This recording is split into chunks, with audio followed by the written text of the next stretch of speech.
এত রাত অফিস থেকে এসে রান্না করতে ইচ্ছে করতেছে না, যার জন্য ছটফট রান্না করলাম, একদম ছটফট চিকেন আলু দিয়ে।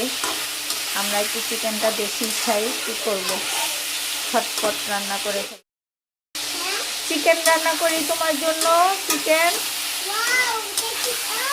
এত রাতে আর কি করব, বাসায় আসছি আস্তে আস্তে 10টা বেজে গেছে। এখন থেকে এরকমই হবে, দেরি হবে রান্না বান্না, কারণ নতুন জব স্টার্ট করছি, তাই দেরি হবে। এই যে টমেটো, কাঁচামরিচ, টমেটো দিব চিকেনের সাথে, আর এই যে আলু দিব। আলু দিয়ে টমেটো চিকেন দিয়ে রান্না করব। চিকেনটাকে আমি এখানেই ভাজা ভাজা করে নেব পেঁয়াজের সাথে। এবার রান্না করলে চিকেনটা অনেক অনেক টেস্ট হয়, আমার কাছে খুবই টেস্ট লাগে।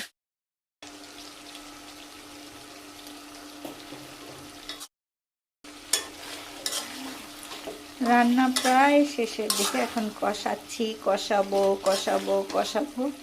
আজকে কষা চিকেন খাবো, আজকে রান্না করব কষা। আমার আজকের রেসিপি হবে কষা চিকেন, আলু দিয়ে, টমেটো দিয়ে, ধনিয়া পাতা দিয়ে কষা চিকেন রান্না করব। খুবই টেস্ট হবে, মজা হবে, দারুণ।